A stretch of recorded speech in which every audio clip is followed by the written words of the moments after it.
چشتی سراج حکیم صاحب کے آفیشیل چینل کو سبسکرائب کریں۔ میرے محترم سامعین،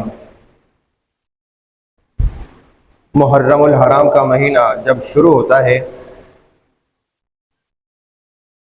تو ہمارے ملک میں چونکہ ایک ایسی کیفیت طاری ہو جاتی ہے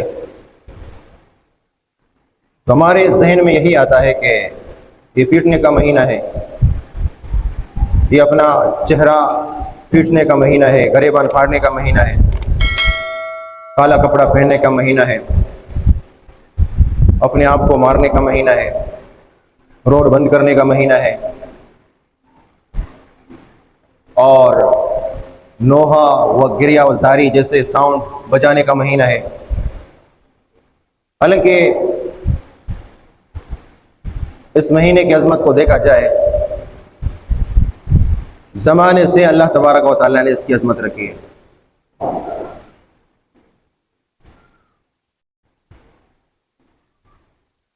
اہل بیت کے تو اپنے فضائل ہیں، اہل بیت کے فضائل کا اس مہینے سے کیا تعلق ہے؟ اور اس کے علاوہ ہمارے ہاں بہت سارے رسومات ہیں۔ جب یہ مہینہ شروع ہوتا ہے تو ہمارے معاشرے میں لوگ اپنی طرف سے بہت کام کرتے ہیں، لیبل شریعت کا لگاتے ہیں، اور بہت سارے کام نہ کرتے ہیں، اس میں بھی لیبل شریعت کا لگاتے ہیں۔ مثلا لوگوں کا کہنا ہے کہ اس مہینے میں عید کا گوشت، بڑی عید کا گوشت اس مہینے میں نہ کھایا جائے، لوگوں میں مشہور ہے۔ یعنی محرم تک آپ گوشت نہیں رکھ سکتے ہیں بڑی عید کا۔ میں نہیں کہہ رہا ہوں، لوگوں میں بات مشہور ہے، حالانکہ بات درست نہیں ہے۔ محرم کا گوشت سے کیا تعلق ہے؟ اور بہت سارے لوگ یہ کہتے ہیں کہ اس مہینے میں یا خاص دنوں میں چری استعمال نہیں کر سکتے، حالانکہ یہ بھی خرافات ہے، اپنی طرف سے لوگوں نے باتیں بنائی ہیں، اس کا شریعت سے کوئی تعلق نہیں۔ محرم میں اگر دیکھا جائے تو شریعت کے اندر ایک ہی چیز ہمیں ملتی ہے، بس وہ 10 محرم الحرام کا روزہ ہے، بس اس کے علاوہ آپ کو کچھ بھی نہیں ملے گا۔ اہل بیت کے اپنے فضائل ہیں، اس کا کسی مہینے سے کوئی واسطہ نہیں۔ جیسے آپ صلی اللہ علیہ وسلم نے ایک موقع پر ارشاد فرمایا، میں تمہیں 2 چیزیں چھوڑ کے جا رہا ہوں۔ اس طرح کی 2 حدیثیں آپ کو ملیں گی کتابوں میں، احادیث کی کتابوں میں۔ میں تمہیں 2 چیزیں چھوڑ کے جا رہا ہوں،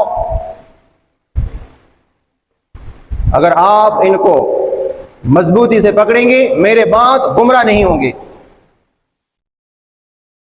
ایک اللہ تبارک و تعالیٰ کی کتاب ہے جسے قرآن مجید کہا جاتا ہے،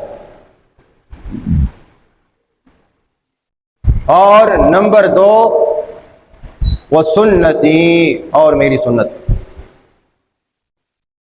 دوسری روایت ہے، میں 2 چیزیں چھوڑ کے جا رہا ہوں، ایک کتاب اللہ حبل ممدود من السماء الى الارض، اللہ کی کتاب ہے جو اللہ کی رسی ہے۔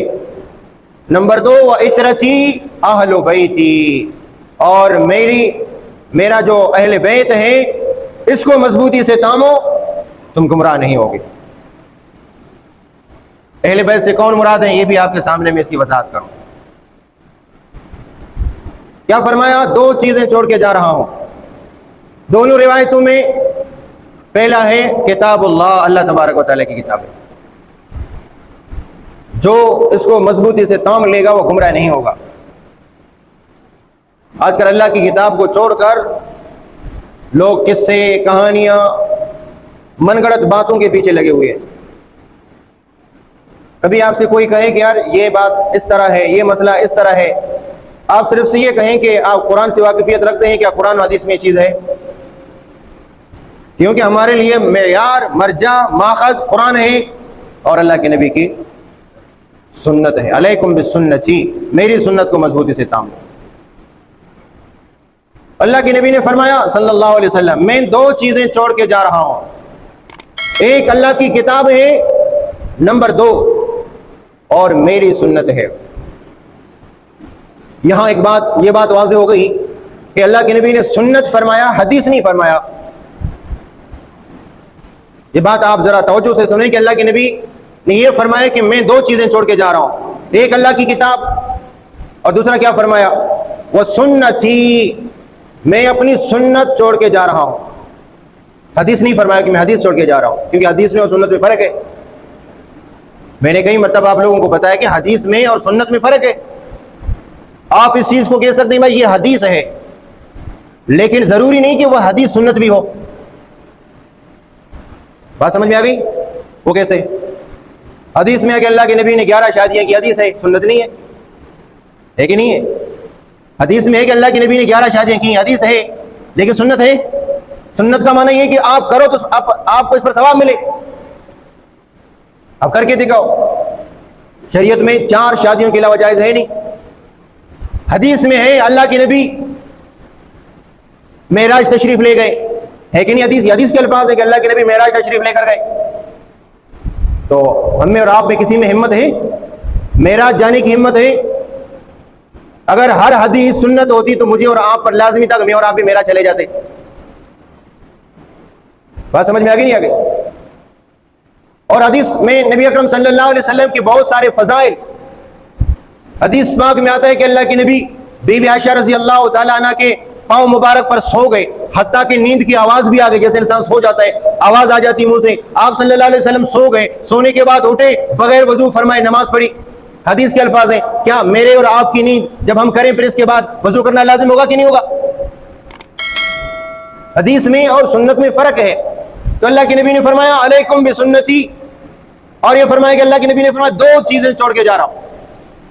اور یہ بات یاد رکھیں، جب نبی اکرم صلی اللہ علیہ وسلم کے وصال کا وقت قریب تھا، آپ صلی اللہ علیہ وسلم نے ارشاد فرمایا، حدیث کرتاس مشہور ہے، میں نے ایک مرتبہ یہاں پہ بیان کیا، پھر ایک آدمی نے مجھے کہا کہ اس پر مجھے ذرا اشکال ہوتا ہے، اس حدیث کرتاس پر مجھے اشکال ہوتا ہے۔ 3-4 سال پہلے میں نے حدیث کرتاس کو آپ کو بیان کیا۔ حدیث میں ایک حدیث کے کتابوں میں ایک حدیث آتی ہے جس کو بولتے ہیں حدیث کرتاس۔ کرتاس کہتے ہیں کاغذ کو عربی کے اندر۔ میں مختصر آپ کو بتاؤں کہ اللہ کے نبی صلی اللہ علیہ وسلم جب بخار کے ایام میں تھے، آخری ایام میں تھے، وصال کے دنوں میں تھے، تو اللہ کے نبی بیمار ہوئے۔ آپ صلی اللہ علیہ وسلم نے صحابہ کو فرمایا، صحابہ آپ صلی اللہ علیہ وسلم کے پاس بیٹھے ہوئے تھے، اللہ کے نبی نے فرمایا ایک کاغذ لے کر آئیں، ایک کاغذ لے کر آئیں، قلم لے کر آئیں، میں تمہیں کچھ لکھوا دوں تاکہ تم میرے بعد اختلاف نہ کر سکو۔ ہو سکتا ہے غالباً ایک صحابی جانے لگا تو حضرت عمر فاروق رضی اللہ تعالیٰ عنہ نے روک لیا، عمر فاروق رضی اللہ تعالیٰ عنہ نے روک لیا اور یہ فرمایا کہ حسبنا کتاب اللہ، اللہ کی کتاب ہمارے لیے کافی ہے۔ میں نے جب یہ بات کی اور وہ بندہ یہاں پہ موجود تھا، کچھ پڑھا لکھا تھا، اس نے مجھے کہا، یعنی بیان کے بعد میرے پاس آیا، اس نے کہا کہ حضرت عمر کو نہیں روکنا چاہیے تھا، حضرت عمر کو نہیں روکنا چاہیے تھا۔ اللہ کے نبی پتہ نہیں کیا لکھتے تھے۔ تو اللہ کے نبی نے پہلے فرمایا نا میں 2 چیزیں چھوڑ کے جا رہا ہوں، وہ بات سمجھ میں نہیں آئی کیا؟ اللہ کے نبی نے فرمایا 2 چیزیں میں چھوڑ کے جا رہا ہوں، اللہ کی کتاب اور میری سنت، اللہ کی کتاب میری اہل بیت، بس بات ختم ہو گئی۔ حضرت عمر رضی اللہ تعالیٰ عنہ نے اس لیے نہیں روکا کہ کسی کو خلافت دینی تھی، حضرت علی رضی اللہ تعالیٰ عنہ کو یا کسی اور کو خلافت دینی تھی۔ حضرت علی نے فرمایا اللہ کے نبی اس مزاج میں نہیں ہے، بخار میں، تکلیف میں مبتلا ہیں، اللہ کے نبی کو کیوں مزید زحمت دو کہ کچھ اور لکھے اور آپ کی اس موقع پر آپ کی رہنمائی کرے؟ آپ کے لیے تو 23 سال اللہ کے نبی نے جدوجہد کی ہے، آپ کو پورا قرآن دیا ہے، آپ کو پوری اپنی زندگی دی ہے، اس موقع پر بھی اللہ کے نبی کو لکھنے پر مجبور کر دو گے؟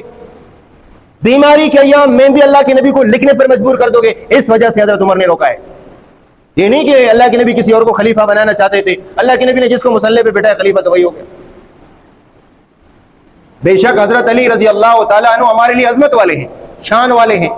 حضرت علی سے محبت نہیں کرے گا مگر مومن، بغض نہیں رکھے گا مگر منافق۔ لیکن آپ کو کیا پتا تھا کہ اس لکھنے سے مراد اللہ کے نبی حضرت علی کو اپنا جانشین بنانا چاہتے؟ یہ کس نے آپ کو کہا ہے؟ اللہ کے نبی نے تو اپنی مصلی پہ جس کو کھڑا کر دیا وہ کون تھا؟ بولو، صدیق اکبر تھا۔ 17 نمازیں اللہ کے نبی کی زندگی میں وہ مصلی پہ پڑھائی، آپ صلی اللہ علیہ وسلم زندہ حیات تھے، 17 نمازیں پڑھائی۔ اگر کسی اور کو خلیفہ بنانا ہوتا 2-4 نمازیں تو کسی اور صحابی کو بھی مصلی پہ کھڑا کر دیتے۔ ہر صحابی کا اپنا مقام ہے، اہل بیت کا اپنا مقام ہے، صدیق اکبر کا اپنا مقام ہے، عمر فاروق کا اپنا مقام ہے، علی المرتضیٰ رضی اللہ تعالیٰ عنہ کا اپنا مقام ہے، اور حضرت عثمان رضی اللہ تعالیٰ عنہ کا اپنا مقام ہے۔ ہم تو دیکھتے ہیں اس طرح کہ اللہ کے نبی نے فرمایا اصحابی کالنجوم، میرے سارے صحابہ ستاروں کی مانند ہیں، میرے سارے صحابہ کس کی مانند ہیں؟ ستاروں کی مانند ہیں۔ کسی ستارے میں روشنی کم ہے، کسی میں زیادہ ہے، لیکن آپ یہ نہ کہیں گے یہ ستارہ خراب ہے، یہ صحیح ہے، نہیں، تمام ستارے اللہ تبارک و تعالیٰ کے پیدا کرتا ہے۔ ہاں البتہ ایک میں روشنی زیادہ ہے، دوسرے میں روشنی اور زیادہ ہے، تیسرے میں روشنی اور زیادہ ہے۔ اللہ کے نبی نے فرمایا میں دو چیزیں چھوڑ کے جا رہا ہوں، کتاب اللہ و سنتی، کتاب اللہ و عترتی و اہل بیتی۔ تو حضرت عمر فاروق رضی اللہ تعالیٰ عنہ کہنے لگے حسبنا کتاب اللہ، ہمارے لیے اللہ کی کتاب باقی ہے، اللہ کے نبی کو تکلیف میں مزید مبتلا نہ کرو گے وہ کچھ لکھنے پر مجبور ہو جائے۔ بس حضرت عمر کا مقصد یہ تھا، یہ نہیں کہ اللہ کے نبی، اچھا جب اللہ کے نبی کو کچھ ضروری لکھنا تھا تو عمر کون ہے جو روکے اللہ کے نبی کو؟ عمر کے اندر اتنی ہمت ہے، عمر فاروق کے اندر، جو اللہ کے نبی نے پورا قرآن صحابہ سے لکھوایا، عمر نے کیوں روکا؟ نہیں روکا۔ جو لکھنے والی چیز تھی اللہ کے نبی نے لکھوا دیا، عمر نے کیوں نہیں روکا؟ بات سمجھ میں آ گئی نہیں آ گئی؟ بہرحال یہ ایک الگ مسئلہ ہے۔ اللہ کے نبی نے فرمایا میں دو چیزیں چھوڑ کے جا رہا ہوں، کتاب اللہ کی کتاب، و عترتی یعنی اہل بیتی، میں اپنے اہل کتاب کو چھوڑ کے جا رہا ہوں، میں اپنے اہل بیت کو چھوڑ کے جا رہا ہوں۔